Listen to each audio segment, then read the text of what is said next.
Maligayang pagdating sa mga lihim ng pamilya, ang channel kung saan binibigyang buhay natin ang mga kwentong sumasalamin sa hirap, pagmamahal, at katatagan ng pusong Pilipino. Sa episode ngayong araw, tunghayan natin ang isang madamdaming kwento ng sakripisyo at pag-asa, isang patunay na kahit sa gitna ng pinakamadilim na sitwasyon, ang pagmamahal ng isang apo ay kayang bumuo ng himala. Narito ang kwento ni Elio.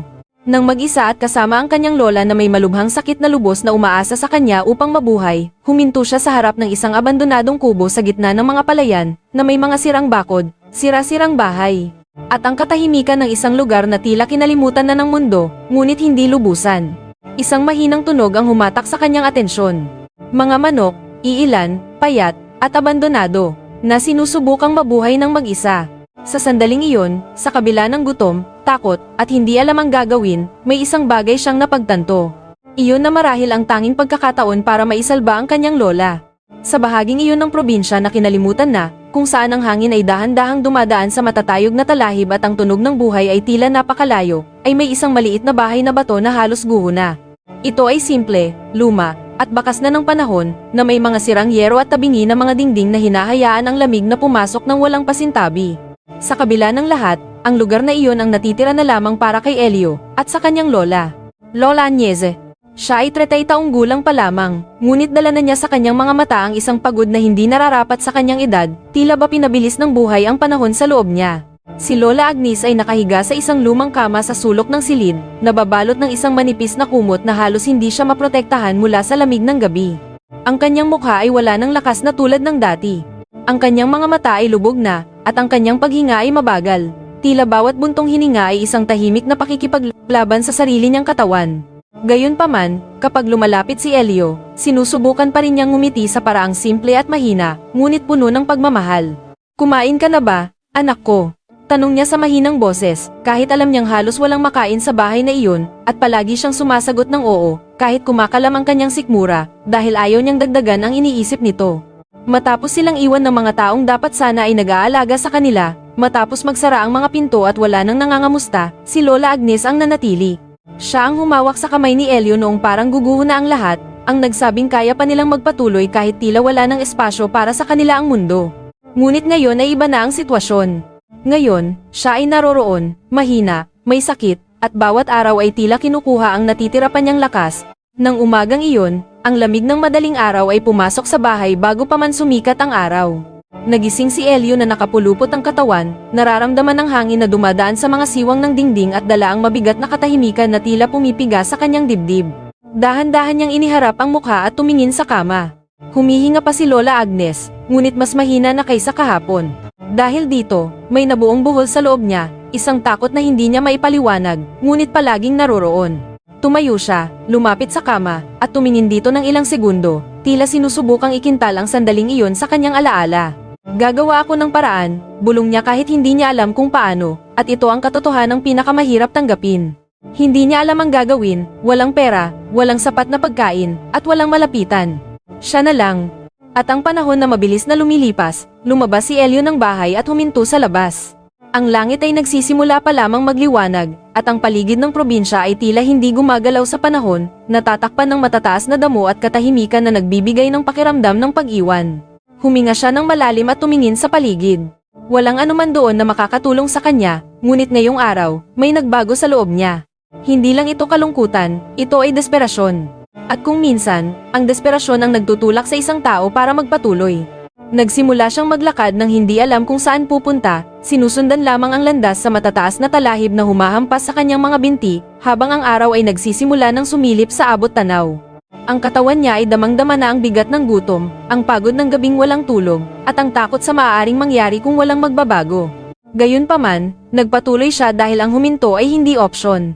Matapos ang mahabang paglalakad, dumating siya sa isang bahagi ng lupa na hindi niya karaniwang pinupuntahan. Doon, mas makapal ang mga halaman, mas tabingi ang mga puno, at mas matindi ang katahimikan. Doon niya nakita ang isang anino sa gitna ng gubat, at unti-unti, isang hugis na naging isang abandonadong kubo. Ang mga bakod ay sira-sira, ang ilan ay nakahandusay sa lupa, at ang bahay ay tila babagsak na sa ilalim ng bigat ng panahon. Ito ang uri ng lugar na iiwasan ng kahit sino para pumunta sa ibang landas. Ngunit si Elio ay hindi kung sino lamang. Wala siyang babalikan. Lumapit siya ng dahan-dahan, pinagmamasdan ang lahat ng maigi, tila sinusubukang unawain ang lugar na iyon. Ang kanyang puso ay mas mabilis na tumitibok, hindi dahil sa takot, kundi dahil sa isang bagay na nagsisimulang mabuo sa loob niya. Doon niya narinig ang isang mababang tunog, halos mawala sa hangin. Huminto siya bigla, tumingin sa paligid at nakita ang ilang manok, iilan, payat, na nakakalat sa lupa at tumutuka sa tuyong lupa na tila sinusubukan din nilang mabuhay sa kakaunting natira doon. Sa sandaling iyon, may nagbago. Pinanood niya ang mga manok ng ilang segundo, pagkatapos ay tumingin sa kubo, sa kanyang sariling mga kamay, at sa unang pagkakataon mula nang magsimulang magkamali ang lahat, isang ideya ang sumulpot, simple ngunit makapangyarihan. Hindi ito kasiguruhan, hindi ito garantiya ng anuman, ngunit ito ay isang pagkakataon. At sa sandaling iyon, ang pagkakataon ay ang tanging kailangan niya. Huminga siya ng malalim, nararamdaman ang mabilis na tibok ng puso, at gumawa ng desisyon, isang desisyon na hindi dapat ginagawa ng kahit sinong bata sa kanyang edad, ngunit ginawa pa rin niya. Susubukan niyang mag-isa, nang hindi alam kung gagana ba, nang hindi alam kung gaano katagal, ngunit may isang layunin na nag-aalab sa loob niya. Ang iligtas ang buhay ng tanging taong tinatawag niyang pamilya. Habang ang hangin ay dumadaan sa mga talahib at ang araw ay nagsisimulang magbigay ng liwanag sa abandonadong kubo na iyon, humakbang si Elio at sa sandaling iyon, kahit hindi niya lubos na namamalayan, ang kanyang buhay ay nagsisimula ng magbago. Nanatili siyang nakatayo ng ilang segundo, tinitingnan ang abandonadong kubo na tila sinusubukang intindihin kung iyon ba talaga ay oportunidad o isa lamang malupit na ilusyon sa gitna ng maraming paghihirap. Ang hangin ay dumadaan sa mga sirang bakod, na gumagawa ng mababang tunog na tila umaalingaw-ngaw sa bakanteng lupa, habang ang iilang manok ay patuloy na tumutuka sa tuyong lupa, nang hindi namamalayan na sa sandaling iyon ay babaguhin na nila ang takbo ng buhay ng isang tao. Ang puso niya ay mas mabilis na tumitibok, hindi dahil sa takot, kundi dahil sa pagmamadali, dahil doon sa loob ng maliit na bahay na bato, si Lola Agnes ay nakahiga pa rin at ang oras ay hindi kakampi nila. Humakbang pa siya ng ilang beses sa loob ng lupain, nararamdaman ang hindi pantay na lupa sa ilalim ng kanyang mga paa, iniiwasan ang mga piraso ng lumang kahoy at kinakalawang na alambre na tila matagal nang nakalimutan doon. Bawat detalye ng lugar ay nagpapakita ng pagpapabaya. Ang kulungan ng manok ay tabingi na may mga bahaging nakabukas, at ang maliit na silungan kung saan dapat protektado ang mga manok ay halos hindi na nakatayo. Ito ang uri ng lugar na walang pipiliin para magsimula ng anuman. Ngunit si Elio ay walang pagpipilian, hindi kailanman nagkaroon. Habang naglalakad, sinusuri ng kanyang mga mata ang lahat, sinusubukang bumuo ng ideya, isang solusyon, kahit hindi niya alam kung saan magsisimula. Lumapit siya sa mga manok ng dahan-dahan, halos natatakot na baka lumipad ang mga ito palayo. Ang ilan ay nagtaas ng ulo ng may pagdududa, ngunit hindi tumakas. Masyadong silang mahina para gawin iyon. Ito ang nagpabigat sa kanyang dibdib. Hindi lang sila mga abandonadong hayop, sila ay salamin ng sarili niyang sitwasyon. Mabuhay sa kakaunting natira, nang walang nag-aalaga sa kanila, yumuko siya at pinagmasdan ang lupa. Walang pakain, walang maayos na tubig, walang gumagana doon ayon sa nararapat. Ibig sabihin nito ay isang malinaw na bagay. Kung hindi siya gagawa ng paraan ng mabilis, ang mga manok na ito ay hindi rin magtatagal. At kung hindi sila mabubuhay, mawawala rin ang tanging pagkakataong mayroon siya. Pinahid ni Elio ang kanyang mukha, nararamdaman ang pagod, ang gutom na pumipiga sa kanyang sikmura, at ang bigat ng responsibilidad na dumudurog sa kanyang isipan. Sa isang saglit, lumitaw ang pagdududa, ang tahimik na boses na laging sumusulpot kapag ang lahat ay tila masyadong mahirap. Paano kung hindi ito gumana? Ngunit agad na dumating ang isang sagot, mas malakas, mas desidido. Paano kung hindi mo susubukan? Tumayo siya ng dahan-dahan at tumingin ulit sa paligid. Walang tao, walang tulong, walang garantiya, tanging ang sirang lugar na iyon, ang mga nakalimutang manok, at siya. At sa sandaling iyon, sapat na iyon. Ang desisyon ay ginawa roon, sa katahimikan. Nang walang anunsyo o palakpakan, ngunit may lakas na babago sa lahat. Nagsimula siyang kumilos. Una sa lahat, pumunta siya sa isang bahagi ng bakod na tuluyang bumagsak.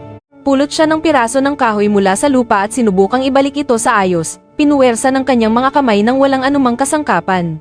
Hindi ito perpekto, malayo rito, ngunit mas mabuti na ito kaysa dati. Pagkatapos, nagsimula siyang mamulot ng iba pang mga piraso na nakakalat sa lupa, hinihila, itinutulak, nag-iimbento.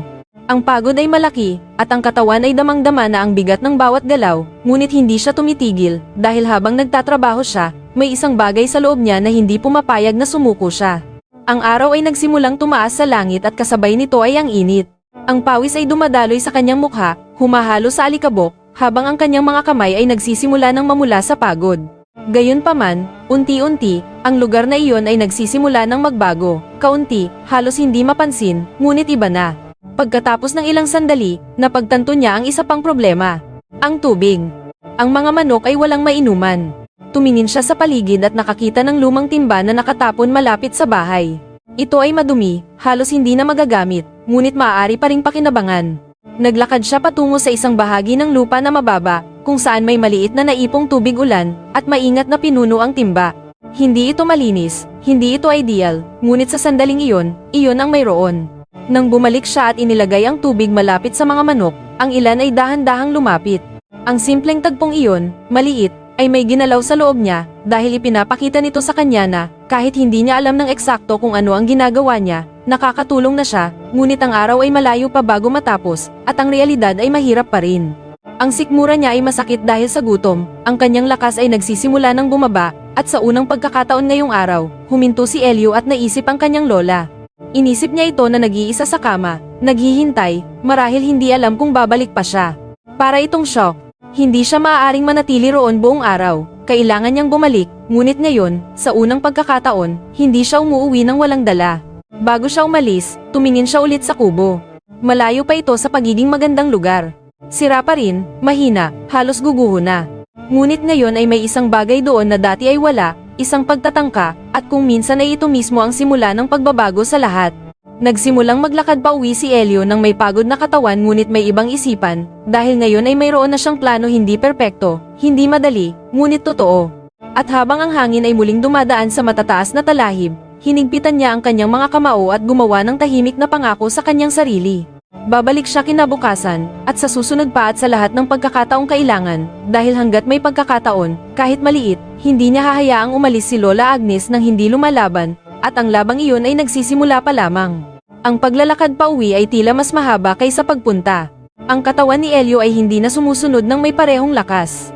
Ang kanyang mga binti ay mabigat at ang gutom na sikmura ay tila pumipigil sa bawat hakbang, gayunpaman, nagpatuloy siya sa paglalakad, tinatawid ang matataas na talahib habang ang araw ay nagsisimulang lumubog sa abot tanaw. Ang hangin ng hapon ay umiihip ng mas mainit ngayon, dala ang tipikal na katahimikan ng probinsya na sa sandaling iyon ay hindi nagdadala ng kapayapaan, kundi presyon, dahil bawat segundong lumilipas ay paalala na si Lola Agnes ay nag-iisa sa bahay na iyon. Nang sa wakas ay makita niya ang maliit na bahay na bato sa malayo, ang kanyang puso ay nanikip. Hindi lang ito pagod, ito ay takot.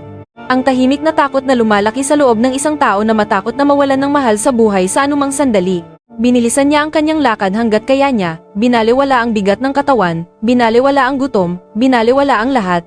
Pagpasok sa bahay, ang langit-ngit ng pinto ay tila mas malakas kaysa dati. Dire-diretso siya sa silid at huminto sa tabi ng kama. Si Lola Agnes ay naroon pa rin. Humihinga pa, ngunit mas mahina na. Ang kanyang mga mata ay dahan-dahang bumukas nang maramdaman ang presensya nito, at ang maliit na galaw na iyon ay tila nangangailangan na ng matinding pagsisikap. Bumalik ka, sabi nito sa mahinang boses, halos mawala na sa hangin. Sinubukan ni Elio nang umiti, ngunit ang kanyang mukha ay hindi nakatulong. Gayunpaman, tumango siya at lumapit pa. Naupo sa tabi nito. Pumunta ako sa malayo. May nakita akong lugar. Nagsimula siyang mag-ayos ng mga salita. Hindi agad sumagot ang lola, na natili lang na nakatingin sa kanya, tila sinusubukang intindihin ang mensahe sa kanyang tingin kaysa sa mga salita. May abandonadong kubo, pero may mga manok. Pagpapatuloy niya, ngayon ay may kaunting katatagan. Sa tingin ko ay may magagawa. Si Lola Agnes ay huminga ng malalim ng may hirap, at sa isang saglit ay ipinikit ang mga mata. Hindi ito kawalan ng tiwala, kundi pagod, ngunit nang idilat niya ang mga ito, may isang bagay doon, isang maliit na kislap, ngunit totoo. Palagi kang mas malakas kaysa sa inaakala mo, sabi nito ng dahan-dahan. Ang mga salitang iyon ay nanatili sa kanya. Tumayo siya at pumunta sa sulok ng bahay. Kumuha ng kaunting tubig sa isang lumang tasa at ibinigay sa lola. Tinulungan niya itong uminom ng maingat, pinagmamasdan ang bawat galaw, bawat pagsisikap. Masakit ito, mas masakit pa kaysa gutom, dahil ipinapakita nito na ang oras ay tumatakbo laban sa kanila. Pagkatapos, lumabas siya sandali. Ang langit ay nagsisimula na ring magdilim, at ang lamig ng gabi ay dahan-dahan nang dumarating. Nanatili siyang nakatayo at pinagmamasdan ang abot tanaw, iniisip ang lahat ng nakita niya ngayong araw.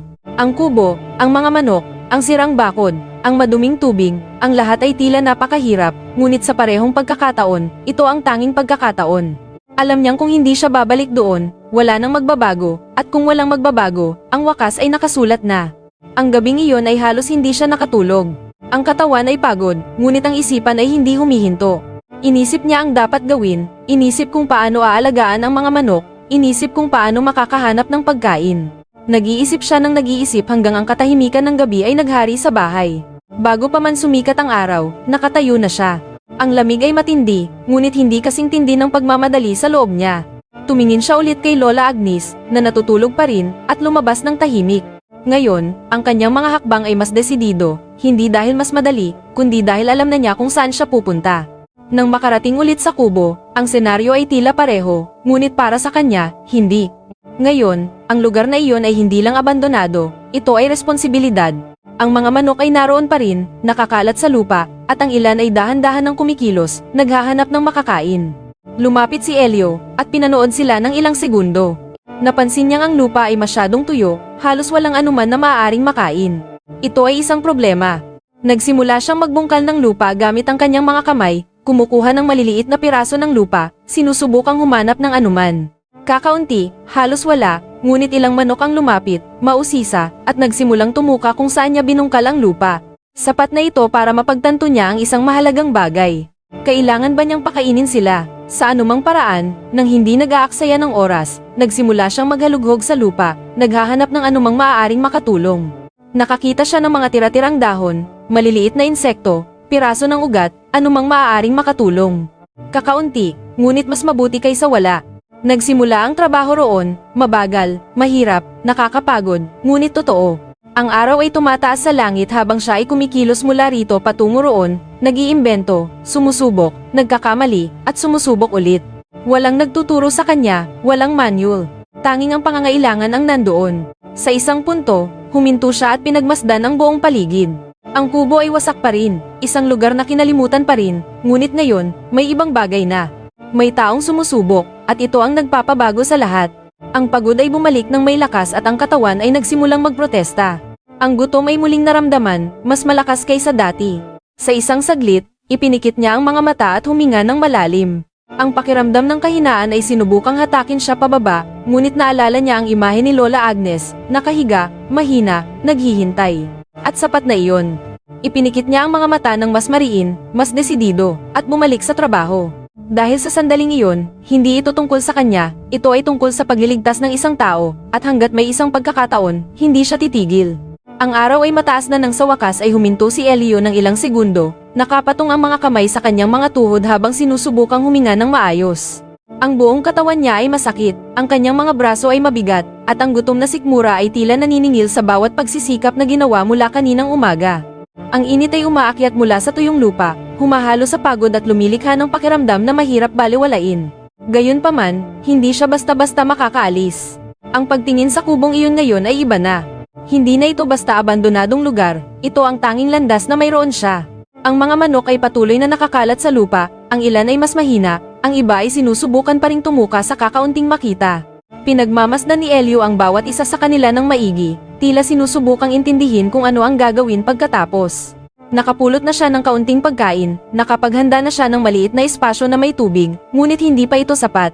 Alam niya iyon. Kung magpapatuloy siya ng ganito, hindi magtatagal at mawawala ang lahat. Pinahid niya ang kanyang mukha, nililinis ang pawis na may halong alikabok, at tumingin sa paligid muli. Doon tumigil ang kanyang mga mata sa kulungan ng manok.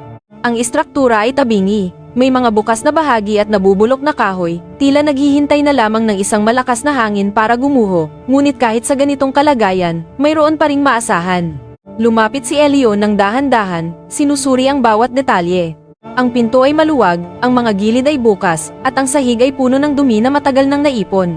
Ito ay nakapanlulumong senaryo, ngunit hindi imposible.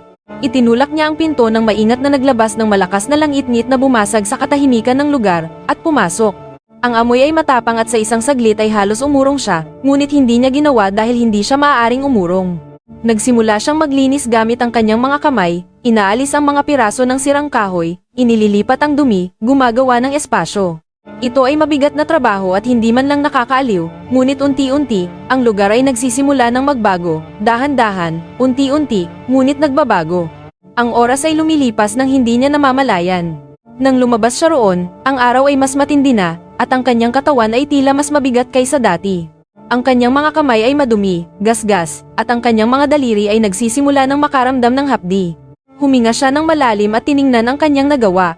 Hindi perpekto, ngunit mas mabuti. At sapat na iyon sa sandaling iyon, ngunit muling bumalik ang realidad ng may lakas. Ang gutom, ngayon ay mas matindi, mas mahirap balewalain. Naramdaman ni Elio ang pag-urong ng kanyang sikmura at sa isang saglit, halos hindi na sumunod ang katawan niya. Napasandal siya sa isang bakod para hindi matumba. Ang paningin niya ay medyo lumabo at ang katahimikan sa paligid ay tila bumigat. Sa sandaling iyon, napagtanto niya ang isang malupit na katotohanan, ngunit sa parehong pagkakataon, may isa pang katotohanan ang sumisigaw ng mas malakas. Walang oras, walang pagpipilian. Ipinikit niya ang mga mata ng ilang segundo, sinusubukang bawiin ang kanyang balanse. Huminga siya ng malalim, 1, 2 beses, hanggang sa sumunod na muli ang katawan niya. Nang idilat niya ang kanyang mga mata, iba na ito, mas matatag, mas desidido, kahit mahina, muli siyang naglakad sa paligid ng lupa, naghahanap ng anumang maaaring makain para sa kanya o para sa mga manok. Nakakita siya ng ilang maliliit na prutas sa isang sulok ng lupa, ang ilan ay halos bulok na, ngunit nakakain pa. Kinuha niya ang lahat ng kaya niya at kinain ng dahan-dahan, walang pagmamadali, tila bawat piraso ay napakahalaga para ubusin ng mabilis. Hindi nito nalutas ang lahat, ngunit nakatulong. At kung minsan, ang tumulong ay sapat na para magpatuloy. Matapos kumain, bumalik siya malapit sa mga manok. Sa pagkakataong ito, may napansin siyang kakaiba. Ang ilan ay mas malapit na sa kulungan, ang iba ay tila mas masigla kaysa dati. Kakaunti, ngunit ito ay tanda, isang maliit na tanda na maaaring gumana, at doon nangyari ang lahat. Ang isa sa mga manok ay lumayo ng kaunti sa grupo at pumasok sa kulungan. Pinanood siya ni Elio ng maigi, mausisa, halos hindi humihinga.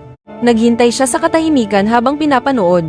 Makalipas ang ilang minuto, lumabas ang manok at doon, sa isang sulok, may isang itlog. Nanatili siyang nakatayo ng ilang segundo, walang reaksyon. Ang puso niya ay nagsimulang tumibok ng mas mabilis at isang ibang pakiramdam ang dumaloy sa kanyang katawan. Hindi lang ito pagkagulat, ito ay pag-asa. Lumapit siya ng dahan-dahan, tila natatakot na baka mawala iyon, at kinuha ang itlog sa kanyang mga kamay. Simple, maliit, ngunit sa sandaling iyon, tila napakalaki nito. Iyon ay hindi lang itlog, iyon ay tanda. Isang tanda na maaaring gumana, isang tanda na hindi siya lumalaban ng walang saysay, isang tanda na may oras pa. Hinigpitan niya ang pagkakahawak sa itlog ng maingat, tila isang bagay na napakarupok, at sa isang saglit, tumingin siya sa langit, huminga ng malalim. Ang hangin ay dumaan ng mahina sa probinsya, tila sumasabay sa sandaling iyon, ngunit alam niya, iyon ay simula pa lamang. Marami pang dapat gawin, marami pang panganib, marami pang laban. Gayunpaman, sa sandaling iyon, hawak ang maliit na itlog sa kanyang mga kamay, may naramdaman siyang hindi niya naramdaman ng matagal na panahon, isang kasiguruhan. Hindi na siya ligaw, nakahanap na siya ng landas at ngayon, hindi na siya titigil. Nanatili siyang nakatayo ng ilang segundo hawak ang itlog, tinitingnan ito na tila hindi totoo, na tila sa anumang sandali ay mawawala ito at patutunayang ang lahat ay isa lamang bigong pag-asa. Ngunit hindi. Ang magaan na bigat ng itlog na iyon ay naroroon, solido, konkretong patunay na may bagay sa lugar na iyon na gumagana pa rin, patunay na kahit sa gitna ng pag-iwan, may buhay pa rin na sinusubukang lumaban, at ito ay tumama sa kanya ng iba dahil sa unang pagkakataon mula nang magsimulang magkamali ang lahat, hindi lang siya sumusubok, nakakakita na siya ng resulta maliit, simple, ngunit totoo. At ito ang nagpabago sa lahat sa loob niya, dahil sa sandaling iyon, hindi niya inisip ang gutom, hindi niya inisip ang pagod. Hindi niya inisip ang takot, inisip niya ang kanyang lola na nakahiga sa kama, mahina, naghihintay, at sa unang pagkakataon, may sumulpot na mas malakas kaysa desperasyon. Sumulpot ang pag-asa, isang mahiyain na pag-asa, ngunit sapat para higpitan niya ang pagkakahawak sa itlog at gumawa ng agarang desisyon. Hindi niya ito kakainin doon, kahit kumakalam ang kanyang sikmura, kahit nagmamakaawa ang kanyang katawan, dahil ang itlog na iyon ay higit pa sa pagpawi ng gutom sa isang saglit. Nangangahulugan ito ng pagpapatuloy, nangangahulugan ito ng pagkakataon, nangangahulugan ito na kung aalagaan niya ang isa, darating pa ang iba. Naglakad siya ng dahan-dahan patungo sa kulungan, at nagsimulang tumingin sa paligid ng mas maigi kaysa dati. Ngayon, hindi bilang isang taong naliligaw, kundi bilang isang taong kailangang paganahin ang bagay na iyon.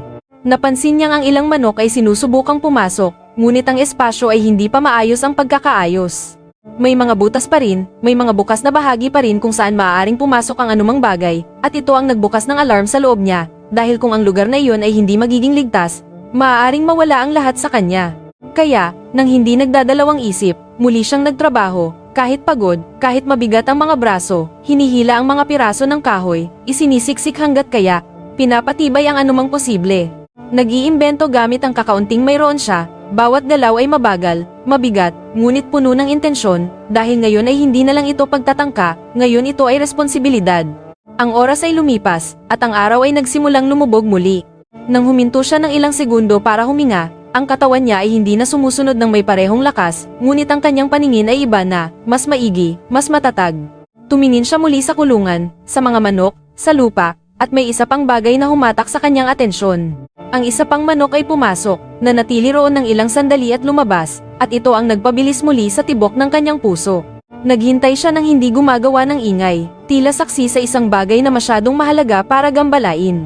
At nang lumapit siya, nakakita pa siya ng isa. Ngayon ay dalawa na ang maliliit na tanda na ang bagay na iyon ay maaaring lumago, dalawang maliit na dahilan para magpatuloy, at sapat na ito para lubusang baguhin ang paraan ng pagtingin niya sa lugar na iyon. Dahil ngayon ay hindi na lang ito abandonadong kubo. Ito ay isang simula marupok, hindi sigurado, ngunit simula pa rin. At alam ni Elio na kailangan niyang kumilos ng maingat, na kailangang protektahan ang bagay na iyon, na kailangang bumalik kinabukasan at sa susunod pa at ulit dahil hindi ito magpapatuloy ng kusa.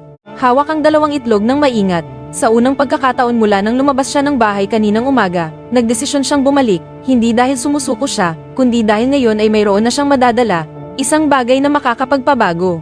Isang bagay na makakapagpakita kay Lola Agnes na may pag-asa pa. Maliit, mahirap, ngunit buhay pa. Ang paglalakad pa uwi ay mabagal. Ang pagod na katawan ay naniningil sa bawat hakbang, ngunit ang puso ay iba na. Hawak niya ang mga itlog ng maingat, tila nagdadala ng isang bagay na higit na mas malaki kaysa sa kung ano talaga sila. At sa isang paraan, ganoon nga iyon, dahil ang mga itlog na iyon ay hindi lang pagkain, sila ay patunay na kaya niya, na hindi siya lumalaban ng mag-isa laban sa kawalan, na may sagot sa kabilang panig ng pagsisikap. Nang lumitaw ang bahay sa malayo, ang langit ay nagdidilim na at ang hangin ng gabi ay nagsisimula ng bumalik, dala ang lamig na tila mas matindi kapag natatapos na ang araw. Pumasok siya ng dahan-dahan, nagpunta sa silid at lumapit sa kama. Si Lola Agnes ay bumukas ang mga mata ng may hirap, ngunit nang makita siya roon, may nagbago sa kanyang ekspresyon. Kahit mahina, may pagmamahal pa rin, may presensya pa rin. Hindi gaanong nagsalita si Elio, ipinakita lang niya ang mga itlog sa kanyang mga kamay, at ang simpleng galaw na iyon ay nagsabi ng lahat. Sa loob ng ilang segundo, nanatili itong nakatingin na tila sinusubukang intindihin at pagkatapos, isang mahinang ngiti ang lumitaw sa kanyang mukha, mahina ngunit tapat. At sa sandaling iyon, napagtanto ni Elio ang isang bagay na hinding-hindi niya malilimutan. Hindi ito tungkol sa paggawa ng isang bagay na malaki ng sabay-sabay, kundi ang hindi pagtigil, ang pagpapatuloy kahit kakaunti, dahil kung minsan ang lahat ay nagsisimula sa isang bagay na maliit, at ang maliit na simula na iyon ay maaaring magligtas ng isang buhay. Ang gabing iyon, halos hindi nakatulog si Elio, hindi dahil sa lamig na pumapasok sa mga siwang ng bahay, o sa pagod na nagpapabigat sa buong katawan niya, kundi sa mga iniisip na hindi humihinto, dahil ngayon, hindi tulad ng mga nakaraang araw. Mayroon na siyang mawawala.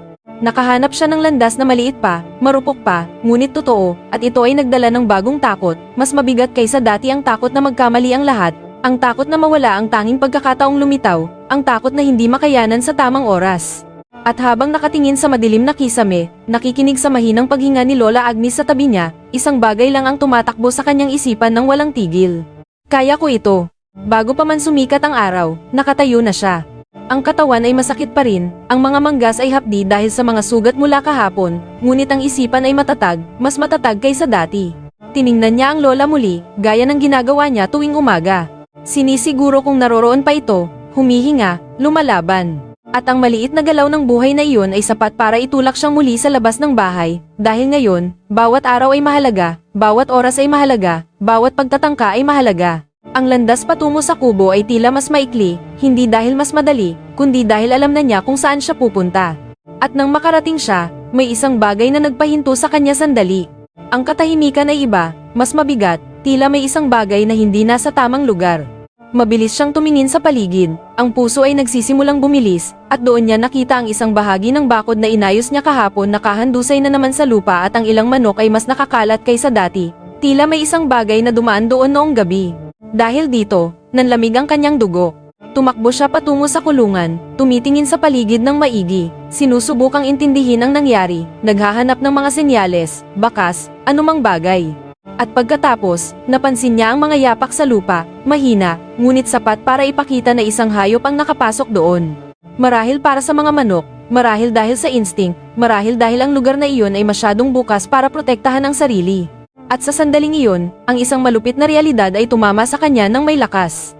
Hindi lang ito tungkol sa pagsisikap, hindi lang ito tungkol sa pagtatrabaho, ito ay isang parehong panganib, tahimik, naghihintay ng anumang pagkakamali para sirain ang lahat. Nanatiling nakatayo si Elio ng ilang segundo, ngunit pagkatapos, may isang bagay na nagsalita ng mas malakas sa loob niya, mas malakas kaysa takot, mas malakas kaysa pagod ang pangangailangan. Hindi siya maaaring umurong. Hindi ngayon, hindi matapos na magsimula na siya, nang hindi nag-aaksaya ng oras, nagsimula siyang kumilos, sa pagkakataong ito ay mas mabilis, mas maingat, hinihila ang mga kahoy ng mas malakas, pinapatibay ang bakod gamit ang anumang makita. Pinupuwersa, isinisiksik, nag-iimbento na hindi niya ginawa dati. Ngayon, hindi na ito pagtatangka, ito ay proteksyon. Bawat piraso ng kahoy na nailagay ay tila hawak niya ang kinabukasan sa sarili niyang mga kamay, at alam niya ito. Ang araw ay nagsimulang tumaas habang siya ay nagtatrabaho ng walang tigil, binaliwala ang katawan, binaliwala ang sakit, nakatuon lamang sa pagtatakip ng bawat posibleng espasyo, sa paggawa sa lugar na iyon na mas ligtas, mas matatag, mas handa sa darating, dahil ngayon ay naintindihan niya na hindi sapat ang magsimula, kailangan ang magpanatili. Pagkalipas ng ilang sandali, huminto siya at tumingin sa paligid muli, sa pagkakataong ito ay mas maigi. Napansin niyang ang ilang manok ay naroon pa rin, buhay, lumalaban, at ito ay nagbigay sa kanya ng ginhawa maliit ngunit mahalaga dahil ibig sabihin nito ay may oras pa, may pagkakataon pa.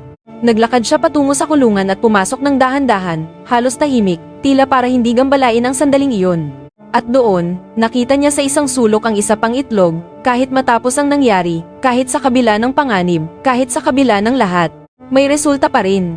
Ito ang nagpahigpit sa kanyang dibdib, ngunit hindi dahil sa takot sa pagkakataong ito, kundi dahil sa determinasyon, dahil ang itlog na iyon ay hindi lang itlog, ito ay sagot, isang kumpirmasyon na kahit tila ang lahat ay maaaring magkamali, may bagay pa rin na gumagana, may bagay na lumalago, may bagay na lumalaban kasama niya.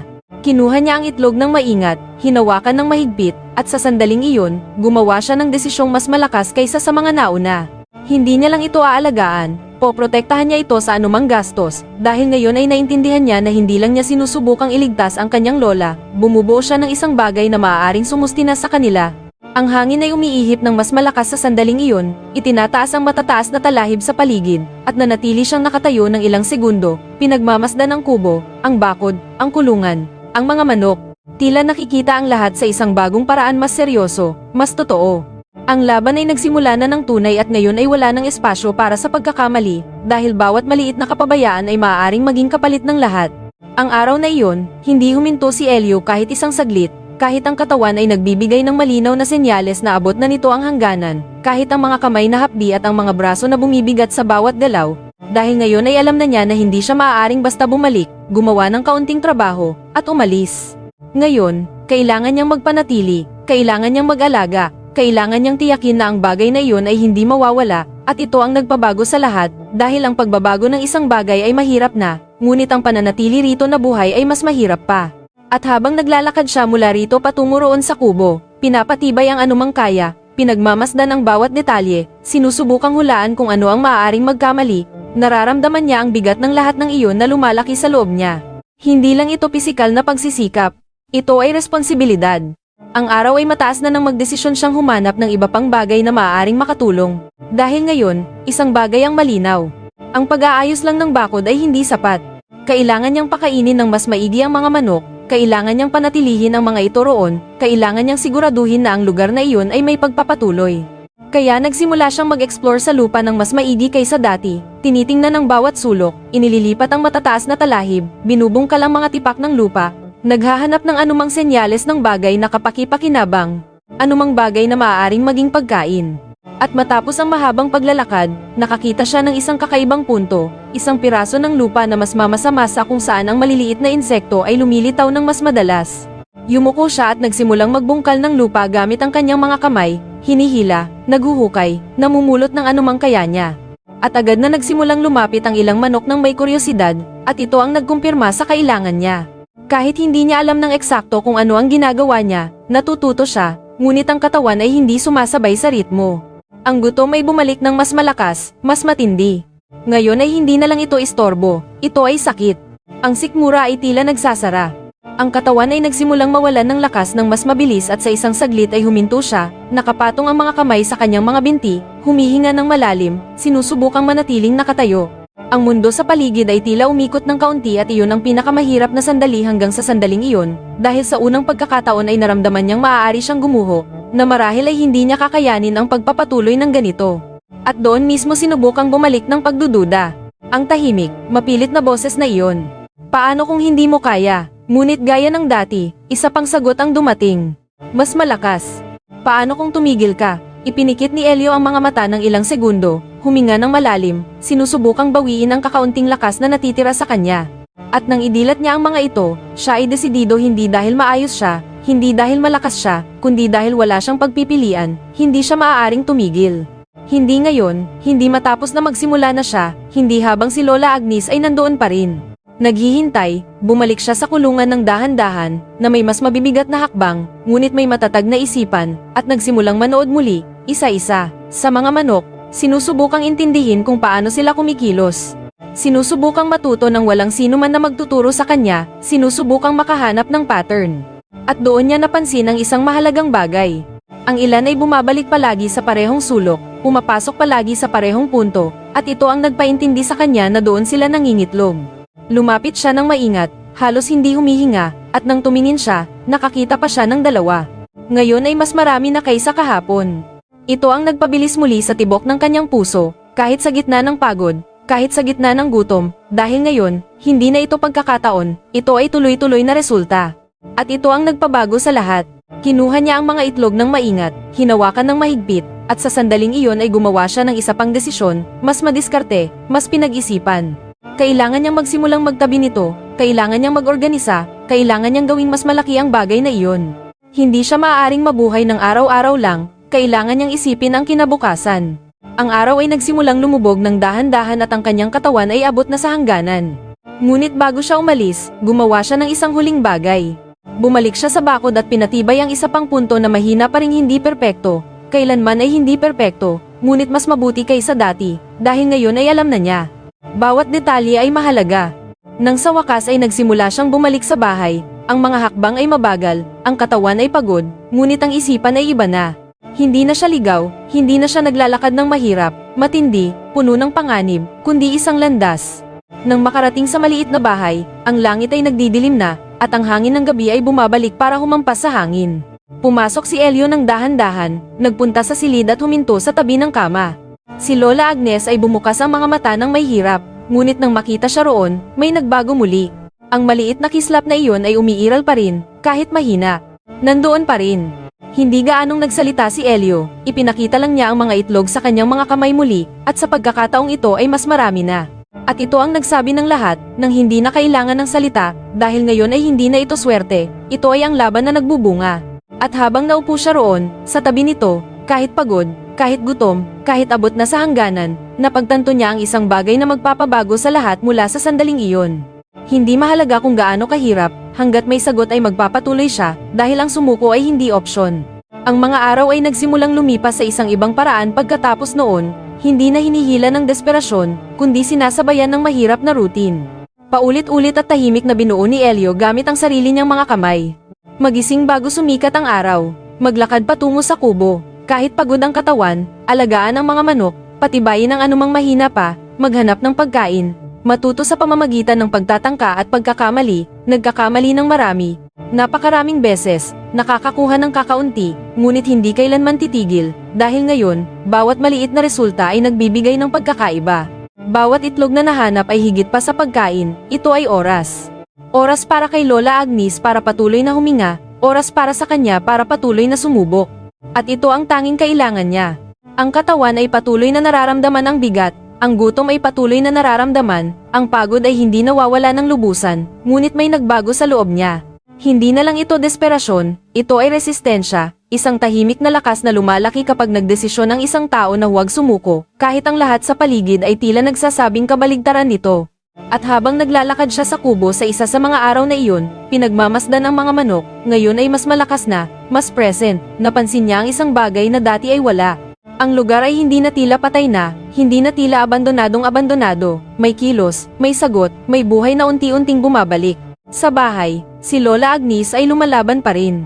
Ang mga magagandang araw ay kakaunti, ang mga mahihirap ay marami, ngunit ngayon ay mayroon ng isang bagay na dati ay wala. Pagkain na dumarating, tuloy-tuloy na pag-aalaga, presensya. At ito ang nagbigay ng pagkakaiba. Kahit maliit, kahit tahimik, nagbigay ito ng pagkakaiba. At sa isa sa mga hapon na iyon, habang tinutulungan siya ni Elio na maupo ng may hirap, hinigpitan niya ang pagkakahawak sa kanyang kamay ng mas malakas kaysa sa mga nakaraang araw, at tiningnan siya sa mga mata ng ilang segundo. Tila sinusubukang sabihin ng isang bagay na hindi maipahayag ng mga salita. Hindi ka sumuko, sabi nito sa mahinang boses, ngunit sapat na matatag para tumawid sa lahat. At ang mga salitang iyon ay nanatili sa kanya, dahil hindi lang ito tungkol sa kanya, ito ay tungkol sa kung sino siya na nagiging. Sa sandaling iyon, napagtanto ni Elio na hindi ang kubo ang nagpabago sa lahat, hindi ang mga manok, hindi ang mga itlog. Ito ay ang desisyon na magpatuloy kapag mas madaling tumigil, ang desisyon na sumubok kapag walang anumang garantiya, ang desisyon na lumaban kahit mag-isa. At habang ang araw ay nagsisimulang lumubog muli, pinipintahan ang langit ng mainit na kulay ng probinsya, lumabas si Elio ng bahay at tumingin sa malayo patungo sa kubo. Ang parehong lugar na ilang araw ang nakalipas ay tila tumpok lamang ng mga abandonadong bagay. Ngayon ay may dala na itong kahulugan, may dala itong kwento, may dala itong pagsisikap, may dala itong sakit, at may dala itong pag-asa. Huminga siya ng malalim, nararamdaman ang hangin sa kanyang mukha. At sa unang pagkakataon mula nang magsimula ang lahat, walang takot na naghahari sa kanyang dibdib, may lakas, dahil kahit ang landas ay mahirap pa rin, kahit walang garantisado, alam niya ang isang bagay na walang sino man ang makakakuha sa kanya. Hindi siya sumuko at ito ang nagpabago na sa lahat. Ang buhay ay madalas na hindi nagbabala kapag ito ay magiging mahirap, basta na lamang nagbabago, nagtatanggal, humihigpit, sumusubok, at naglalagay sa mga ordinaryong tao sa harap ng mga sitwasyon na tila masyadong malaki para kayanin. At sa mga sandaling ito, marami ang naniniwalang hindi sila sapat na malakas, na hindi nila kaya, na walang labasan. Ngunit ang mga kwentong gaya nito ni Elio ay nagpapakita ng isang bagay na madali nating makalimutan. Ang lakas ay hindi lumilitaw bago ang laban, ito ay ipinanganak sa loob nito. Hindi niya alam ang gagawin sa simula, wala siyang karanasan, walang tulong, walang anumang garantiya. Ang lahat ng mayroon siya ay dahilan, isang taong umaasa sa kanya. At kung minsan, ito mismo ang nagtutulak sa isang tao para lumampas sa inaakala niyang kaya niyang gawin. Hindi ito madali, hindi ito mabilis, hindi ito perpekto, ngunit sapat ito dahil kapag nagdesisyon ng isang tao na huwag sumuko, kahit sa kakaunti, kahit sa takot, kahit walang kasiguruhan, may nagsisimulang magbago una sa loob, pagkatapos ay sa labas. At marahil ito ang iniiwan ng kwentong ito, na hindi ito tungkol sa pagkakaroon ng lahat, kundi ang paggawa ng isang bagay gamit ang kakaunting mayroon, dahil kung minsan, mula sa kakaunting iyon ay nagmumula ang lahat.